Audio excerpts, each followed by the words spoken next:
La Caisse Desjardins du littoral gaspésien vous présente votre émission d'information Reflet d'ici. Depuis un mois, un nouveau service est offert aux proches aidants dans la MRC.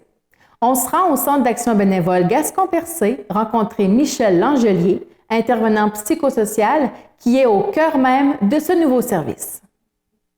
Michel Langelier, bonjour. Bonjour. Merci beaucoup de nous recevoir ici au Centre d'action bénévole Gascon-Percé. C'est un plaisir de vous recevoir dans nos locaux. On est bien contents. Michel, c'est tout nouveau pour toi. Ça fait à peine 3 semaines. Oui. C'est un nouveau poste. Alors, tu es intervenant en psychosocial. Qu'est-ce que ça fait? Intervenant psychosocial dans le programme Proche aidant. OK. L'aspect psychosocial fait partie des 4 points de ce programme. OK. Fait que je vais l'introduire pour commencer, puis si tu permets, après ça, on va revenir à peu près aux 4 sous-points de ce service-là. Dans le fond, c'est un service en collaboration avec l'appui. C'est québécois, c'est Gaspésie-les-Îles. Dans le fond, c'est un programme qui vient en aide aux proches aidants. OK. Tu sais, ce qu'on voit souvent, c'est qu'on s'occupe du malade. Oui. Des fois, il y a des intervenants au dossier, des spécialistes qui entourent le malade, et il reçoit un petit peu de soutien de la part de cette équipe-là. Mais il y a des fois qu'il y a des aidants qui ont besoin de plus. Puis les gens, c'est pas qu'ils veulent pas le faire, mais ils ont pas le temps. Okay. Fait que c'est pour ça que ce service-là, il est exclusivement pour le proche aidant. OK. Puis c'est pas nécessairement pour l'outiller à bien comment se comporter avec une personne en perte cognitive, comment se comporter avec une personne qui est en perte d'autonomie, comment réagir. C'est pas là-dessus. Moi, c'est vraiment le proche aidant avec qui je travaille et c'est son besoin à lui dont on va tenir compte. OK. Exemple. Bon, ça, c'est l'aspect plus psychosocial. Okay. On offre le suivi individuel. OK. Tu sais, puis le suivi individuel, c'est pas juste pour que... Je donne un exemple. Une personne fait un peu d'anxiété, mais elle est proche aidante depuis quelque temps, mais là, bon, des fois, il y a des étapes où c'est plus difficile, où la personne est en perte d'autonomie de façon plus croissante. Fait que là, l'anxiété augmente chez cette personne-là. Fait qu'elle vient me voir, on peut parler d'anxiété. Okay. L'aider à gérer, à mieux gérer ou s'adapter à la situation, avec des trucs qui vont lui être spécifiques à elle. Ça peut être plein de choses. C'est sûr que ces gens-là sont fatigués, sont épuisés, se sentent coupables. Ah oui? Trait numéro 1. Ça, c'est coupable de? De jamais en faire assez. Oh! Oh oui, moi, ça fait 3 semaines et demie, c'est ma 4e semaine. J'ai vu 7-8 personnes, 1-2 fois, et la première chose que j'ai réalisée, c'est la culpabilité. Tu me diras. Ouais, les gens en viennent sans qu'ils s'en rendent compte, j'ai l'impression, ils embarquent là-dedans, puis à un moment donné, il y a comme une espèce de courbe qui se pogne où le focus devient sur la personne malade, donc le proche aidant s'oublie à lui là-dedans. Oui, c'est sûr. Hein? Mais complètement. Oui. Mais tu vois, je le vois, je le constate. Dans le fond, moi, mon rôle, c'est de remettre la caméra sur eux. OK. Leurs besoins à eux. Dans le fond, t'es une grosse oreille. T'es là pour les écouter, supporter tout ça. Mais on dit, nous autres, dans le métier, là, parce que j'ai travaillé au CDC 6 ans en santé mentale, on dit ça s'appelle faire ventiler. Okay. Mais à un moment donné, faire ventiler, ça fait du bien.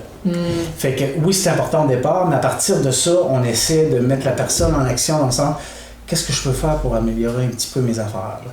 Fait qu'il y a une grosse partie, c'est sûr, qu'on reçoit. Puis les gens ont de la difficulté. Ils n'ont pas de la difficulté, ils ont honte de dire que je sais que. Ou ben non, qui me tape fait, non, je suis plus capable de l'endurer. Alors que moi, je suis là pour comprendre ces choses-là. Et je suis capable de faire la nuance. Je sais qu'ils les aiment. Oui, ils sont épuisés, mais dans mes rencontres avec moi, là, ils ont le droit de dire qu'ils ont un voyage, qu'ils sont tannés, on est capable de faire la nuance, tout ça. Fait que dans le fond, puis j'ai une autre personne, elle boit du vin, ça paraît bizarre ce que je vais dire, mais elle boit de plus en plus de vin pour gérer son stress. Fait que je peux faire des petites... Exactement, fait qu'on peut parler avec elle de réduction des méfaits au niveau de l'approche toxicomanie. Tu sais, bon, ça va être selon ce que la personne a. Des fois, il y a une personne que j'ai toute démystifié la médication qu'elle prenait, sans prétention, parce que je ne suis pas un psychiatre, je ne suis pas un psychologue, mais j'ai des connaissances. Tu es capable de chercher aussi les informations. Exactement, je me valide toujours. Puis pour avoir travaillé 6 ans, fait que je sais que je peux orienter la personne. Si je vois qu'elle ne file pas, un petit rendez-vous chez ton médecin, mais c'est pas confrontant. Ça se veut pas ça se veut... Ce service-là, ce qu'on veut, c'est qu'il soit facile d'accès. Puis c'était en demande dans notre MRC, c'est quelque chose qui se qui est bienvenu, là? Tu sens que ça... Ça fait 3 semaines et demie, je vois la réaction. Ouais. Les gens sont intéressés. Mais j'ai hâte de voir jusqu'où ils vont venir. Oui, c'est ça. J'ai du travail. Moi, dans le projet, il y a une étape recrutage qu'on appelle ou démystification pour leur dire c'est correct. Là. C'est bien correct si vous venez chercher du support. Là, oui, ça, parce qu'on dirait qu'ils sont comme. Je fais des généralités, il y a des exemples dans tout ça, mais de ce que je peux voir en ce moment, ils se sentent induits d'une mission. Okay. Ils portent la personne complètement sur leurs épaules. Fait qu'ils peuvent pas faillir. Exactement. Fait que le droit à l'erreur est petit, et s'il y a erreur selon leur jargon à eux, on peut se punir beaucoup. Fait que je suis là pour tout ramener dans les sans prétention, avec mon cœur, mes connaissances que j'ai apprises. Voilà. OK. Les gens qui se sentent concernés puis qui veulent bénéficier de ce programme, de ce service, ils viennent directement ici ou tu peux aller les rencontrer chez eux? Comment ça fonctionne? N'importe quoi. Merci de la question. Selon ce que le client se sent à l'aise. C'est sûr que je vais travailler un petit peu à le faire sortir de chez eux pour y donner un petit peu de répit en même temps. Oui. Mais si c'est pas possible, je m'en vais là. Hein? Puis en même temps, je rencontre le malade. Ça va me permettre de mieux comprendre l'environnement dans lequel la personne vit. Il n'y a pas de règles. OK. Puis c'est ce qui me plaît d'être ici, pour avoir travaillé dans le système. Là, je suis au niveau communautaire et l'approche est... Il y a moins de chichi gna avant d'arriver là, au but. Puis tu sais, ici, j'ai l'impression que les gens qui vont se présenter ici, c'est pas comme se présenter dans un CLSC. Hein? Tu rentres dans un CLSC, tu vas dans la salle d'attente, madame, n'importe c'est gênant. alors que tout le monde sait que c'est un intervenant qui est là. Fait que c'est plus facile ici, parce que ici, ça roule les bénévoles, le comptoir vestimentaire, il y a du monde, ça bouge, fait que ça passe quasiment comme inaperçu. C'est ça. Puis, mais comme tu disais, je peux me déplacer, aucun problème. Si la personne dit, on va-tu prendre un café au corridor? On va au corridor. On va manger ma pizza après. Mais bref, oui, tout ça est possible, puis c'est très faisable. Fait que ça, Michel, c'est un soutien psychosocial. Oui. Puis, c'est ça.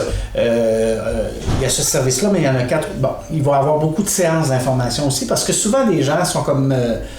ils sentent que ça sent bien. Je vais prendre mon exemple personnel. Quand je suis rentré ici, mon papa est d'accord, je lui en ai parlé. Quand je suis rentré ici, Josiane, la patronne, c'est elle qui a travaillé le projet avec les proches aidants, avec l'appui. Okay. Fait qu'elle me dit, t'es proche aidant, toi? Ben non, je suis pas proche aidant. Ben oui. Ben, je fais juste à manger, je m'occupe du linge. Ben t'es proche aidant? Oh. Fait que ce que je me suis rendu compte, c'est que les proches aidants ont tendance à se donner le nom proche aidant. Qu'à la phase très, très, très intense du processus, c'est peut-être avant qu'il aurait fallu investir dans un petit peu de rencontrer quelqu'un pour qu'il ramène les choses, parce que j'avais tellement de choses à dire, bref, mais c'est ça. Fait qu'un proche aidant peut l'être s'il va 4 fois par semaine voir la personne puis il reste pas avec. Alors, faire ses commissions, comme tu dis, aller faire un peu de popote, faire son ménage, voir si la personne va bien ou... Oui, c'est ça. C'est comme un engagement pareil. Oui. Oui. Fait qu'il ne faut pas juger de la grosseur ou l'ampleur de l'engagement. Pour une personne aller 4 fois par semaine, ça peut être aussi demandant. Si elle a 3-4 enfants, puis ça lui demande une adaptation d'horaire pour pouvoir y aller, ça peut être aussi demandant. Fait que c'est ce que je me suis aperçu, il y avait comme des jugements de valeur à travers. C'est quoi? Jusqu'où tu te donnes le titre proche aidant? Ou tu sais? Fait que moi, dans ma tête, c'est dès que tu t'occupes des soins personnels de la personne. Okay. Moi, tu devenais proche aidant à ce moment-là. OK. Donc, c'est pas nécessairement juste ça. Ben non. Puis, tu sais, c'est pas tout le monde qui sont à l'aise de faire ces soins-là. Là. Moi, je le suis pas. Je l'assume complètement, je peux le dire. Mais il y a des possibilités, il y a des services. Fait que, aussi, selon les limites de la personne, ça va être d'autres aspects qu'on va pouvoir jaser ensemble. Mais si ça, vous pouvez pas le faire, c'est pas si vous voulez pas, on va changer le monde. Si vous pouvez pas le faire. Puis encore là, ça dépend. Ils peuvent le faire, mais ils peuvent faire le choix de ne pas le faire aussi. Parce que ça dépasse leur limite. On va travailler beaucoup les limites de la personne. J'ai l'impression que ça va être un sujet qui va être récurrent, dans le sens que les gens ils ont de la misère à mettre leurs limites. Parce que ce que je me suis rendu compte aussi, il y a certaines personnes âgées malades, peuvent être torieux aussi, dans tout le respect et l'amour que j'ai pour eux. C'est ça, fait que eux sont habitués avec la personne, hein, fait que ils préfèrent que c'est la personne qui fasse les soins ou peu importe qu'une autre personne. Fait que tout démêler, tout ça, des fois, juste avoir quelqu'un d'extérieur. Moi, je suis comme une caméra, qui est au-dessus, puis qui voit ça, puis qui a un recul. Je suis pas impliqué émotivement dans la situation. Fait qu'elle volait. Bon, je fais des détours, mais c'est pas grave. T'es passionné. Oui, c'est ça. L'information, c'est ça. Tout ça pour dire que je te disais qu'il y a des gens qui sont peut-être pas encore, mais ils vont venir juste mal à voir. Fait que ça va être possible. On va parler de ça. On va aborder il va y avoir des cafés-rencontres. Oui. Où je vais... Moi, tout va partir des clients que je rencontre, des appels que je reçois, des besoins, pour faire des rencontres de groupe. Parce qu'il y a aussi des groupes de soutien. Ça, des groupes de soutien, c'est vraiment des personnes qui vivent la réalité de proche aidant, mais qui ont quelque chose... les idées émanent d'eux, et non de moi qui va leur dire. Okay. Fait que moi, mon rôle, c'est de faciliter les échanges, qui est de mieux placé qu'un proche aidant pour conseiller un autre ou le soutenir. Pour moi, en tout cas... toi, tu soutiens le psychosocial, mais là, mais moi, je suis là pour faire ressortir les idées. Mais c'est difficile en région de faire ces groupes-là à cause de la confidentialité. Okay. Mais j'y crois tellement à ce groupe-là, c'est tellement aidant qu'on va voir. Fait que, à un moment donné, si je m'aperçois que l'anxiété est la majeure chez plusieurs clients, ça se peut qu'on fasse une soirée où on parle d'anxiété, de stratégie à mettre en place pour la gérer. Tu sais, ça va dépendre des gens qui vont venir me voir. Moi, je vais m'adapter au jour le jour aux besoins d'eux. Et bon, gars, je pense. Là, on a parlé du soutien psychosocial, il reste le répit. Ah, le répit, oui. C'est important, hein? On a des heures où les gens, ça va être en collaboration avec l'Association des aînés, les gens vont payer 3$ seulement. Puis on a un petit fonds pour des gens qui n'ont vraiment pas de sous, de dépannage, mais le répit, les gens ne pourront pas appeler ici, je veux un répit, tu me donnes un répit. Il faut venir me rencontrer, on regarde ça ensemble, parce que des fois, tu sais que le répit,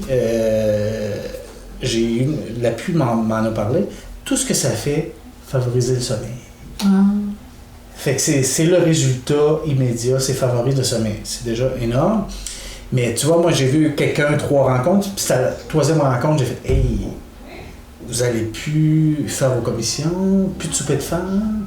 OK, peut-être qu'un répit serait bienvenu. » Elle dit « Ah ouais, hein? » Fait que là, il est bien. La personne est engagée dans quelque chose, on lui offre d'autres services, puis en plus, elle a le droit à un répit, t'sais. Fait que il faut toujours faire ça avec une petite évaluation, avec des critères, là, mais on va essayer que ce soit pas trop... pas trop compliqué. Pas trop... La devise de ce projet-là, moi, c'est pas compliqué. Okay. Puis rapidité, il y a un momentum avec les gens. Si t'attends un mois, ben ça se peut c'est pas tout le monde qui est à l'aise de venir chercher du support, tout ça. Fait que quand ils appellent, selon moi, il faut essayer de répondre le plus vite, c'est un momentum. Oui, c'est ça. Faut que quand c'est ce puis si je vais pouvoir me permettre de respecter le plus possible. T'sais. Alors, proche des gens, c'est ta devise, probablement. Démystifier, parler avec des mots qu'on comprenne. Oui. Ça, c'est vraiment important. Oui. Tu sais, c'est d'abord l'être humain qui parle en moi, l'intervenant par la suite. Oui.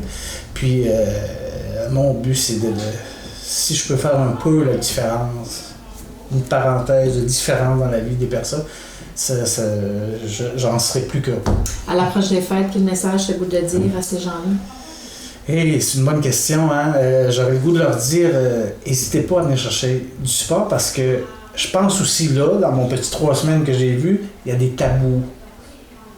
Fait que je vais utiliser toutes les ressources, mais merci de me rencontrer justement pour me donner l'opportunité de défaire ces choses-là. Okay. Je leur souhaite au prochain aidant qu'en 2020, ils m'appellent, pas parce que je suis plus fait qu'un autre, mais au moins d'avoir une petite heure de temps en temps pour eux, pour qu'on jase. Puis tu sais, ça fait comprendre des choses des fois. J'ai vu quelqu'un après un décès, parce que aussi, ça va arriver ça dans le processus, hein? Mais moi je continue avec eux s'ils le veulent après. Parce qu'il y a une réadaptation de vie, un réaménagement d'horaire. Souvent les gens... Puis autre chose, Marie, ce qui est vraiment important, ce qui m'a frappé aussi en rentrant ici, c'est que nos proches aidants peuvent être très âgés aussi. Oui. Moi, j'avais pas réalisé ça. Oui. Parce qu'une maman de 94 ans, ben, ça se peut que son aidant a 80. Oui, son mari ou... bon, il y a ça aussi. Des fois, c'est le mari ou qui s'occupe du conjoint ou de la conjointe. Là, la personne se retrouve à faire des deuils. Premièrement, elle vieillit aussi, elle fait ses deuils par rapport à ça. Elle fait ses deuils de sa relation de couple, de la personne qu'elle a connue qui n'est plus elle, quand on est dans les troubles cognitifs. Fait que c'est toutes des choses qu'on peut regarder. Ou que moi, j'adore rentrer dans ces choses-là. Fait que les gens là, qui se disent pas oh, j'ose pas parler de ça avec lui. J'ai pas la vérité, mais on va aborder à peu près tout si la personne le souhaite. Moi, j'y vais avec ce que la personne veut, puis avec son rythme. En toute confidentialité. Évidemment. Fait que Michel... Dès que, juste pour rassurer les gens, si on fait une démarche, c'est toujours autorisation écrite de la personne. Je ne ferai jamais rien sans le consentement de la personne. Alors, on invite les gens à te contacter ici même. Au 418-689-6023. Puis si je peux faire une dernière parenthèse, les proches aidants qui ne veulent pas de service nécessairement avec des groupes à l'intervenant de ça, juste leur rappeler qu'on a des plats givrés ici. À 5 $. Fait que tu peux venir en acheter comme tu veux. Fait que ça peut être pratique si tu laisses ça chez ton parent qui est semi-autonome, disons, qui est capable de se mettre ça dans le micro-ondes. C'est des repas de qualité. Il y a la papa roulante aussi, qui est 5 $. Il y a des journées pour Grande-Rivière jusqu'à Percé, des journées pour Pabot à Newport, puis une journée pour Gascon. Fait que ça aussi, c'est des choses qu'on peut bénéficier. Papa roulante, les transports médicaux aussi. Des fois, le proche aidant travaille, ça arrive. Ne peut pas aller avec la personne malade à son rendez-vous. Fait que 65 ans et plus, il y a des bénévoles qui accompagnent. Un petit frais de 3-4 $, tout dépend si c'est Newport ou Grande-Rivière. Puis si c'est des personnes en bas de 65 ans, de 55 à 64, ça prend un critère gériatrique pour y avoir accès. Parfait.